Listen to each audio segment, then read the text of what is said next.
The rain fell hard on the metal roof of John's small house.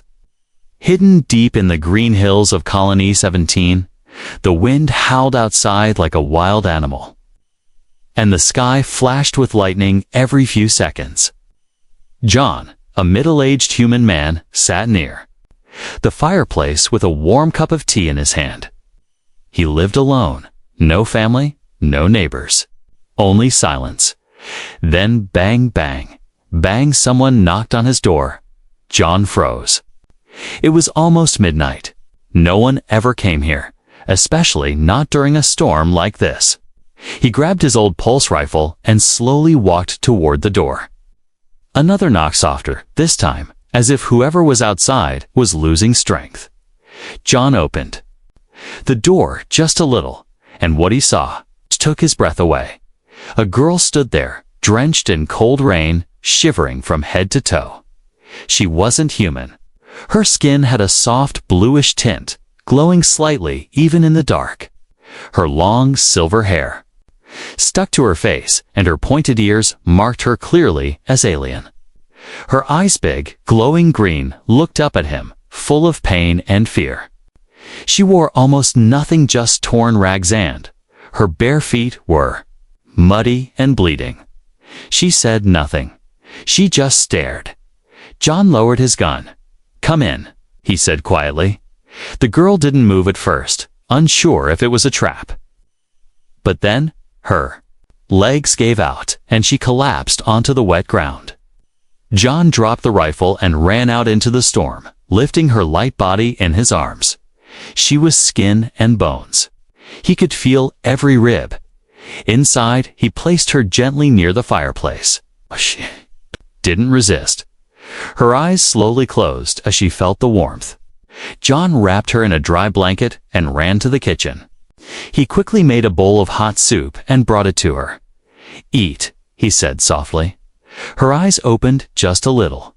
Her hands shook as she reached for the bowl. She sniffed it, unsure, and then slowly began to eat. Not like a person enjoying food. No, she devoured it.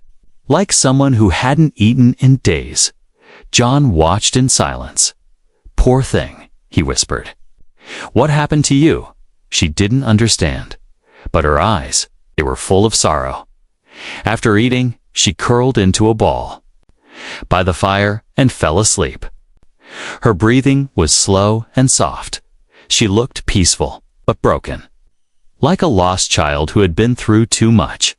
John sat nearby, his tea now cold in his hand. He didn't know who she was or where she came from. But he knew one thing: she needed help, and he wasn't going to let her die in the rain outside. The storm raged on. The next morning, sunlight peeked through the clouds. Birds sang softly in the distance. The girl was still sleeping, wrapped in the blanket. Her face looked younger in the light, maybe not more than 20 human years. John made breakfast, eggs and bread, and placed a plate near her. When she woke, her eyes looked around quickly, like an animal afraid of being hunted. But when she saw John sitting calmly at the table, not armed, not angry, she relaxed a little. She sat up slowly, her body still weak. He pointed to himself. "John," he said, then pointed to her, waiting. She looked at him, confused. He smiled gently. "Your name?"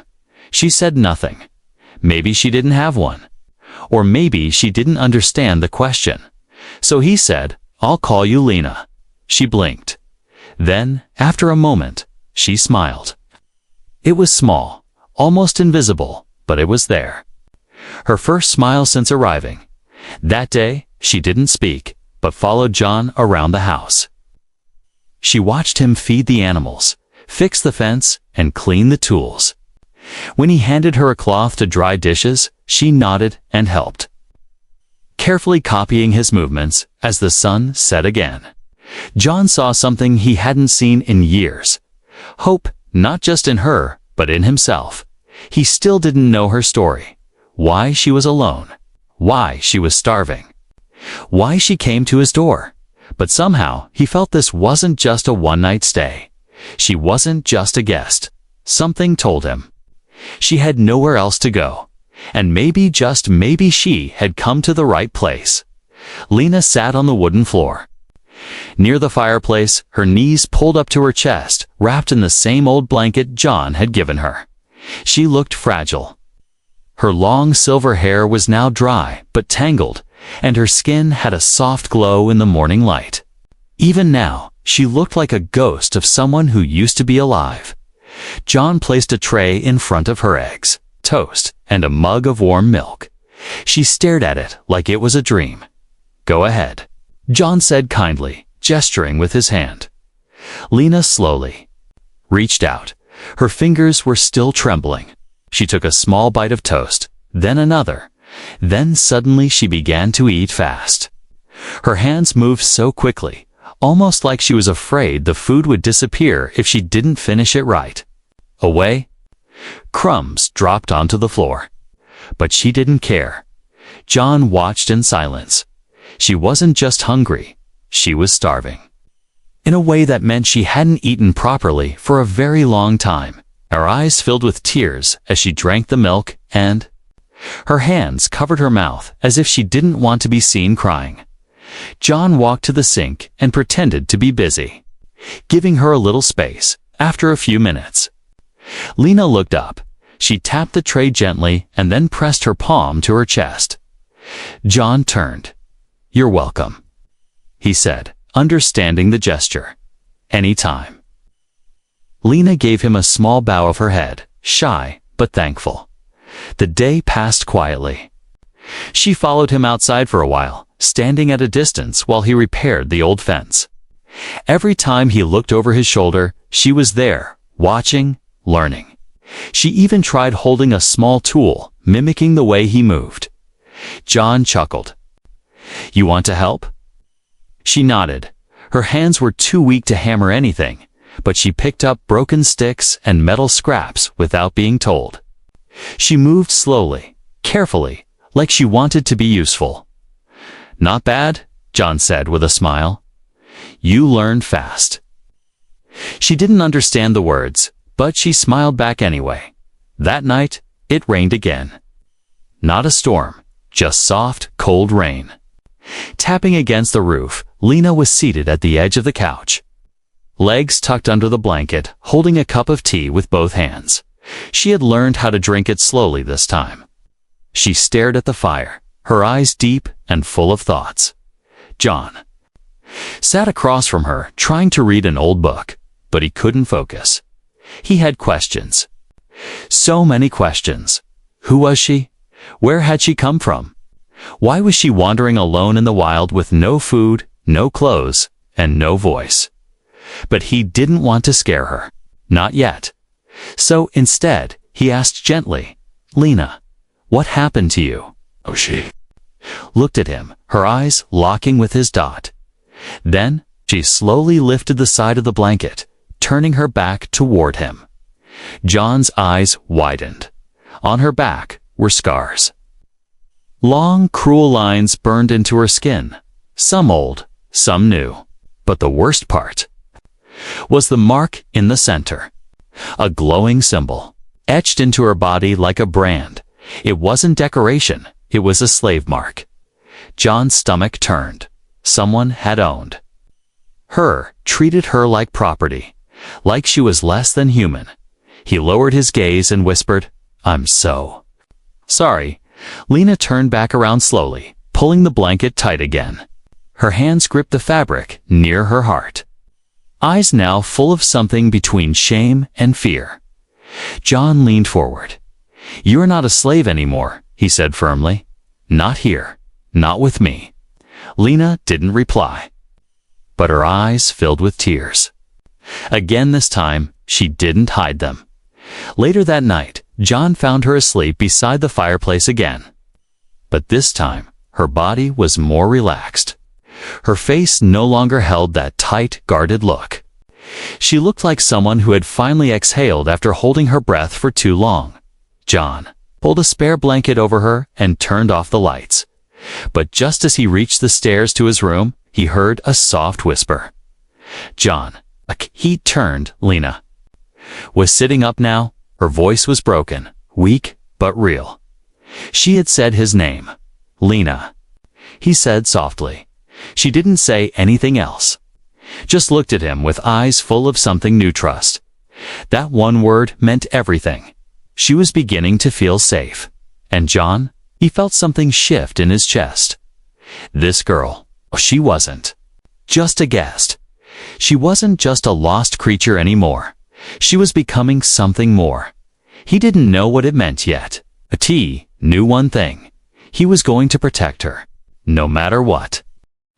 The next morning, John found Lena sitting on the wooden porch, her blanket still wrapped around her like a shield. She sat quietly, legs tucked under her eyes, watching the rising sun with curiosity. It was as if she had never seen a sunrise. Like this before, John stepped outside with 2 cups of warm tea. He handed one to her. She looked at it, then looked up at him and took it with both hands. She nodded slowly. "Thank you." It was only a whisper, but this time, the words were clear. John smiled. "You're learning fast." She gave a faint smile back, then looked down at the ground, playing with the edges of her blanket. He noticed how her fingers traced small symbols on the wooden porch-like writing, but not in any human language. Lines, curves, tiny dots. John sat beside her. "Is that your language?" She looked up and nodded. "Can you say your name?" he asked, pointing to her gently. She paused, opened her mouth, but then she stopped. Her expression changed: sadness, hesitation, shame. She shook her head. "No name." John asked, confused. She looked down again, and this time she pressed her hand to her chest, as if she wanted to say something more but didn't know how. John thought for a moment, then said softly, "Then I'll give you one, if that's okay." She raised her head slowly. He smiled. "Lena. I'll call you Lena." Her lips parted in surprise. A few seconds, she placed her hand on her chest again and repeated softly, "Lena," the way she said it, almost like it gave her strength from that moment on. The girl wasn't just a stranger anymore. She had a name. John decided to teach her simple words every day. He'd point to a cup and say, "Cup." Then he'd point to the sky and say, "Sky." She would repeat, sometimes perfectly, sometimes with a soft accent that made her voice sound melodic. She was smart, very smart. Within 2 days, she knew over 30 human words. She also began helping around the house. She cleaned the table, folded the blankets, and even tried to sweep the floor with her small hands. Though she wasn't strong, her heart was full of effort. One day, John found her in the kitchen trying to cook eggs. She had broken 3 of them, confused by the shells, but when he laughed softly, she smiled and tried again. It was messy, but it was progress. Later that week, John took Lena to the nearby greenhouse, where he grew vegetables under a glass dome. She looked amazed. Her fingers brushed over the green leaves like she was touching a rare treasure. "Food," John said, pointing to the plants. "Food," she repeated, eyes bright with wonder.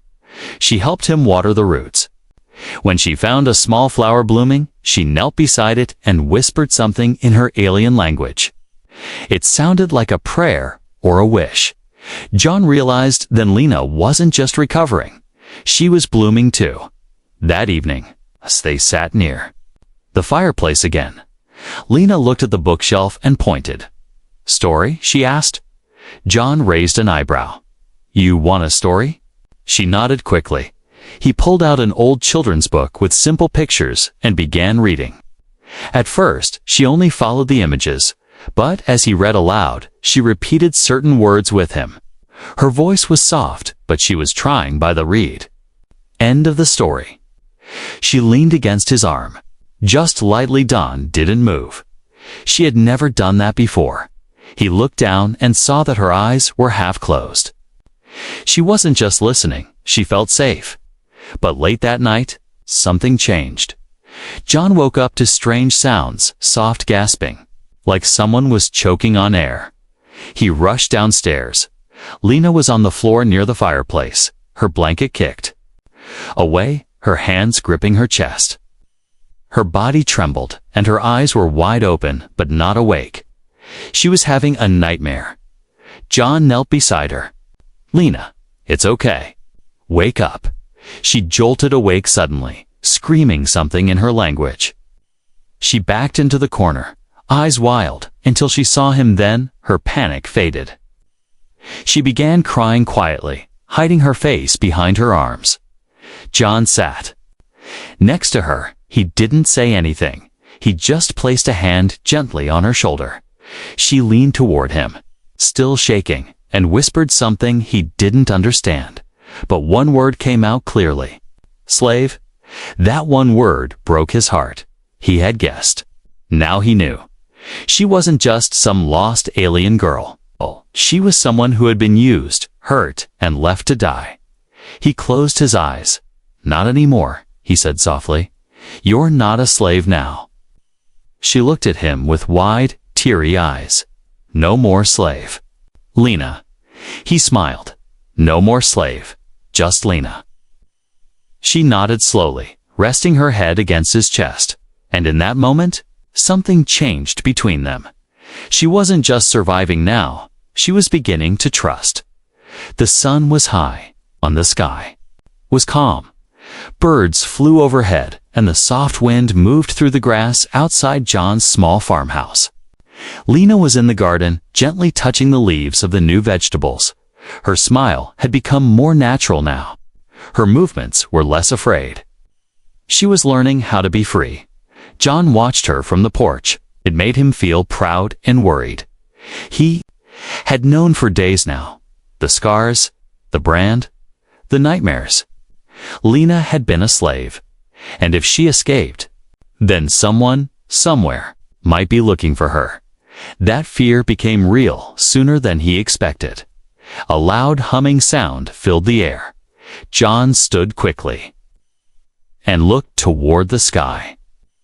A black hover truck was descending near the edge of his land, its engines kicking up dust. It wasn't a government ship. It was older, rusted like something used by off-world traders or mercenaries. Lena heard it too. She froze. Her hands dropped to her sides. Her eyes, once bright, were suddenly full of fear. She ran toward the house without a word. John grabbed his old pulse rifle and stepped down from the porch. Two men stepped out of the hover truck. Both were tall, rough-looking, and armed. One had a metal eye. The other wore armor patched with different alien symbols. They looked like they didn't care about laws. John walked halfway toward them, keeping calm. "Can I help you?" he asked, voice firm. The man with the metal eye stepped forward. "We're looking for something, or rather, someone." John didn't blink. "Who?" "A girl. Alien, young, small. Escaped cargo during a crash 2 weeks ago. Belongs to someone very powerful." John's fingers tightened on the rifle. "Haven't seen anyone?" The second man smirked. "This place is off-grid, perfect for hiding things." They started walking toward the house. John raised the rifle. "Stop." The two men looked at him, surprised. John didn't flinch. "I said, stop. There's no one like that here." The first man grinned. "You sure about that, old man?" John's voice was steady. "Very sure." "You got a search warrant?" The man chuckled. "Do we look like the type who needs one?" Just then, Lena appeared in the window behind John, her eyes wide with terror. The man with the metal eye saw her. "There she is." Before he could move, John fired a warning shot into the dirt. "Back off." The energy bolt sizzled into the ground just inches from their feet. The men stopped. Their hands hovered over their weapons, but they didn't draw them. "You really want to die over a runaway?" The second man growled. John's voice turned cold. "She's not a runaway. She's under my protection. If you take another step, I won't miss next time." For a moment, there was only silence. Then the man with the metal eye raised his hands slowly. "Fine, we'll go. But this isn't over, human." They turned, climbed back into the hover truck, and left, the dust cloud trailing behind them. John didn't lower the rifle until they were gone from sight. Back inside, Lena sat on the floor. Hugging her knees, her body shook and her breathing was shallow. John knelt beside her. "They're gone." She didn't answer. He reached for her hand. She flinched just for a second, but then let him hold it. "I won't let anyone take you," he said softly. She looked at him, tears building in her eyes. They brand us. If we try to escape, they hunt us." "I know," John whispered. "They'll come again," she said, voice barely above a breath. John nodded. "Then we'll be ready." She stared at him, trying to understand. "Why help me?" He looked into her eyes. "Because no one helped you before. But you deserve better." Her lip trembled. Then she leaned forward and wrapped her arms around him. She held onto him tightly, like she didn't want to let go. He hugged her back, firm but gentle. "You're not property, Lena. You're a person. You're safe now." Her voice was broken, but full of emotion. Safe with John. That night, John installed new locks, recharged the energy fence, and pulled out a box from under the floorboards. Inside were his old military tool shields, tracking devices, defense bots. He had lived in peace for years. But now he was preparing for war. Lena helped him silently, handing him tools, watching everything carefully. She didn't want to run anymore. She wanted to stay, fight if she had to. Because now, this wasn't just a house. It was her home. And John wasn't just a stranger. He was her protector. Maybe even more. Days passed since the men in the hover truck had come and gone. But their presence still lingered like a shadow over the quiet. Farmhouse John added new security layers around the land motion sensors, a hidden force field, and a small drone camera watching from the trees. He didn't sleep as deeply now. Every night, he kept the rifle beside his bed. But Lena, she had changed. She no longer looked like a girl waiting to run. She was beginning to live. In the mornings, she made tea. Before John even got up, her English had improved. She now spoke in full sentences, even if they were simple. She helped plant vegetables, fed the animals, and even fixed a few broken chairs. But what touched John most was her smile. It came easier now, not forced, not afraid. Real. One evening, while the sun dipped behind the hills, Lena brought out a small wooden box. It was carved with strange alien patterns. She had made it herself from leftover wood. Inside it were small items, dried leaves, a broken spoon, a blue feather, and a pebble shaped like a heart.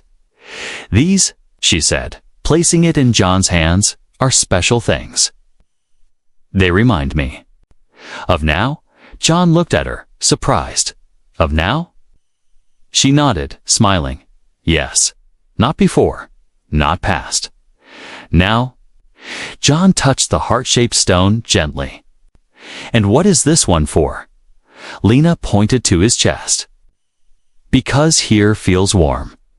John couldn't answer for a moment. His chest did feel warm. Not because of the fire, because of her. Later that night, they sat near the fire again, just like old times. But this time, something was different. Lena sat closer. She wasn't shivering anymore. Her body wasn't wrapped in fear. She wore one of John's old shirts now, tied at the waist with a string. Her silver hair was brushed back. Her green eyes sparkled as they looked at the flames. She reached out suddenly and touched John's hand. He looked at her in surprise. Her hand stayed. "I want to learn more," she said softly. "About what?" he asked. "About you," she said. "About love." John blinked. "Lena, do you know what love means?" She nodded slowly. "Not from past, but I feel it now.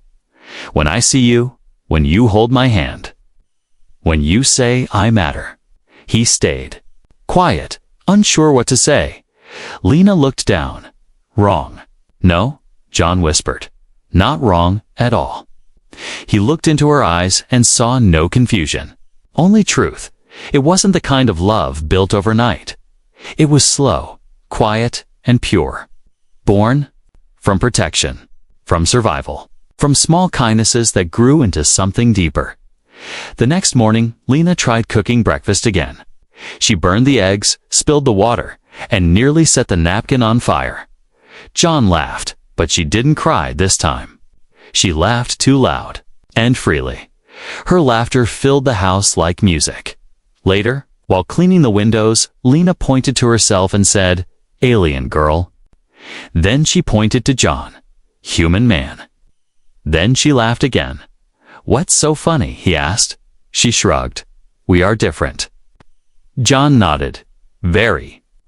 "But I feel same here," she said, tapping her heart. "You make it feel like home." John didn't speak. He couldn't. He just smiled, and that was enough. That night, thunder rolled in the distance. Another storm was coming. Lena didn't hide this time. She stood at the door, watching the sky with wide eyes. John stepped beside her. "You okay?" She nodded. "Storm outside, but not inside." He looked at her. "What do you mean?" She touched his chest gently. "You are quiet inside," she said. "Safe. You are. Peace." John swallowed hard. "Lena," she stepped closer. "Can I sleep close tonight?" she asked. "Not because I'm scared, but because I want to." He nodded. In the middle of the night, rain hit the roof hard, but inside, they lay side by side on the floor near the fire. Her head on his shoulder, his hand resting gently on hers. She didn't speak. She didn't need to. The silence between them wasn't empty anymore. It was full of trust, of safety, of something that no one could steal. John didn't know what tomorrow would bring, but right now, in this moment, he knew one thing. She was no longer a guest in his house. She was part of his life, and maybe, someday soon, part of his heart, too. The peace didn't last off for weeks. John and Lena lived like quiet shadows in their own small world. They worked in the garden, shared meals, laughed over broken tools, and burnt toast. Lena had even begun painting the old walls with bright, childlike picture stars, animals, and a tall figure that looked very much like John. But just as the paint dried on her newest flower drawing, a sound broke the calm, a high-pitched drone hum, too smooth, too mechanical. John looked up from the soil he was tilling.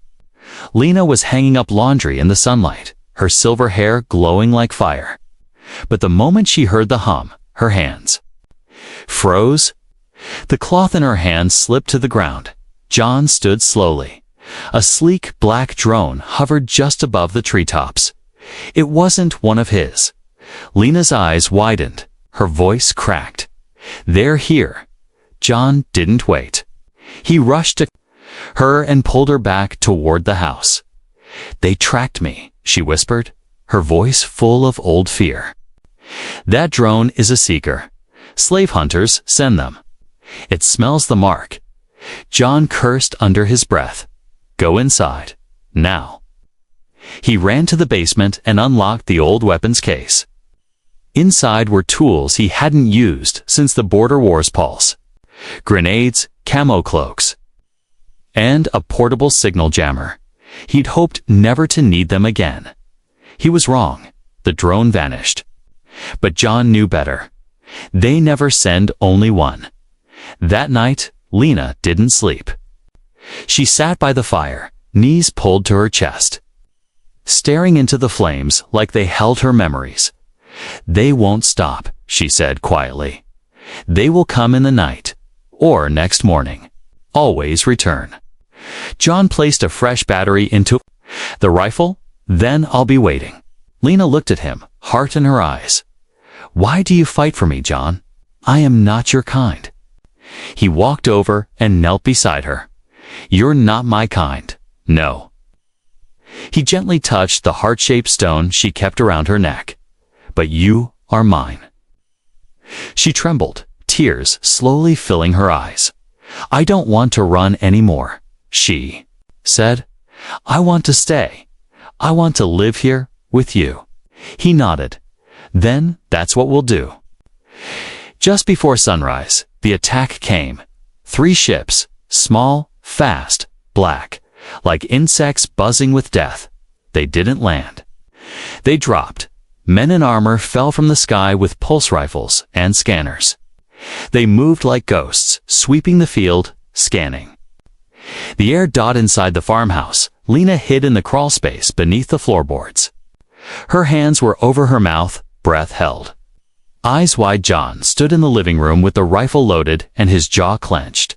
The first man entered without knocking. Big mistake. John fired instantly. The pulse shot hit the intruder square in the chest, knocking him back into the dirt outside. Another came through the back. John rolled and fired again. Missed.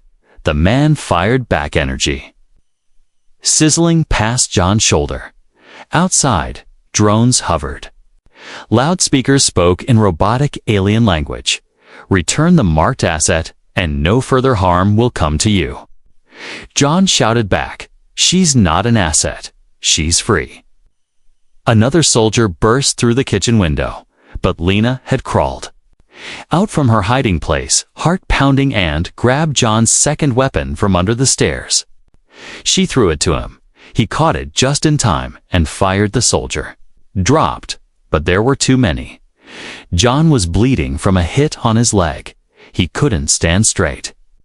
2 more mercenaries surrounded the house now. One of them grabbed Lena from behind as she tried to help John to his feet. "No," she screamed. John raised his rifle again, but he couldn't shoot without hitting her. The mercenary growled, "She belongs to the Black Maw Syndicate. Step aside, human." John didn't blink. "She belongs to no one." And then he dropped a pulse grenade at his own feet. Everyone dove. The explosion wasn't lethal, but the flash knocked everyone flat. In the chaos, John pulled Lena back inside and locked the reinforced door. He set the drone jammer and activated a small cloaking field. They had seconds, maybe less. John fell against the wall, blood staining his shirt. Lena pressed her hands to the wound. "You're hurt. Why did you do that?" He smiled weakly. "Because you're worth it." Tears rolled down her cheeks. She leaned forward, resting her forehead against his. "You stupid, brave human," she whispered. "I would have rather been caught than lose you." John looked into her glowing green eyes. "I'm not going anywhere," he whispered back. Outside, the last of the attackers fled. The jammer had sent false signals across the field, making them think reinforcements had arrived. It bought them time. Lena helped John to the couch. She cleaned his wound, wrapped it with shaking hands, and stayed by his side until he fell asleep. Later, as the sun began to rise, she sat beside him and held his hand. She wasn't running anymore. Not from her past, not from fear, not from love. She looked at his sleeping face and whispered, "You were never meant to save me. But you did." And then she kissed his forehead. "I want to be yours. If you'll still have me." John stirred, still, half asleep, and smiled faintly.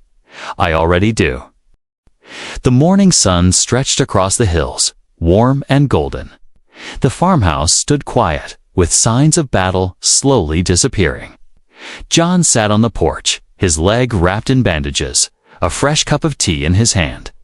Lena came out carrying a basket of herbs, wearing a soft white dress stitched together from pieces of his old clothes. Her silver hair was tied back, her eyes calm like still water. She looked at him and smiled one of those rare smiles that said, "I belong here now." John raised his cup, feeling better. Lena nodded. "Yes, you." He chuckled. "Ask." "Me, after I try to walk again." She came closer, sat beside him, and placed her small hand on his. They stayed quiet for a long moment. Not because they had nothing to say, but because nothing needed to be said. Later that day, John took Lena to the old barn behind the house. Inside, dust floated in the air like snow. In the center was a box small, wooden, and worn. He opened it. Inside lay a thin necklace with a silver ring on it. "This was my mother's," he said quietly. "She gave it to me the day she passed. Said to give it to someone. If I ever found a woman worth keeping." Lena stared at the necklace. "It's beautiful." John held it out to her. "And I'm giving it to you." She blinked, unsure. "You mean, as gift?" He smiled. "As more than that." Her lips trembled. "John, are you asking me?" He nodded. "I want you to stay. Not as a guest. Not as someone I rescued. I want you to be my wife." Tears formed in her eyes. She covered her mouth, nodding over and over again. I want that too," she whispered. "More than anything." Word of the attack spread across nearby farms. A few humans came to check in, and when they saw Lenine longer afraid, no longer hiding, they were surprised. But they didn't judge. Some even offered kind words. One of them, a local officer named Mark, said, "If you want to make things official, I can register your bond papers. Colony law allows mixed unions." John looked at Lena. She gave a shy but confident nod. And, just like that, they signed the paper.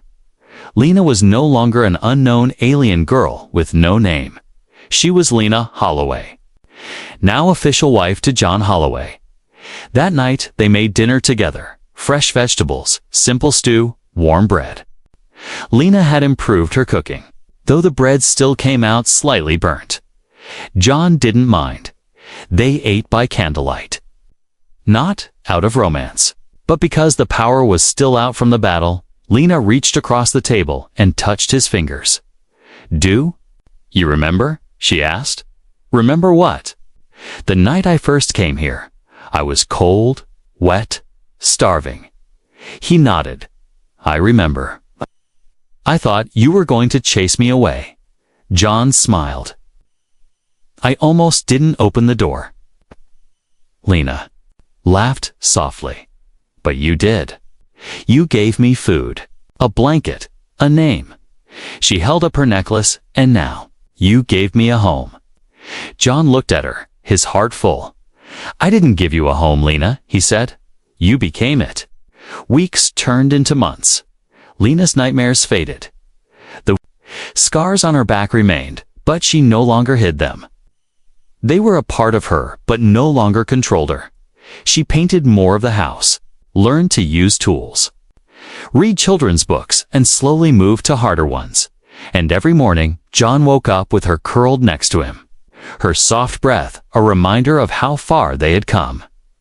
One night, as they sat under the stars, Lena rested her head on his shoulder.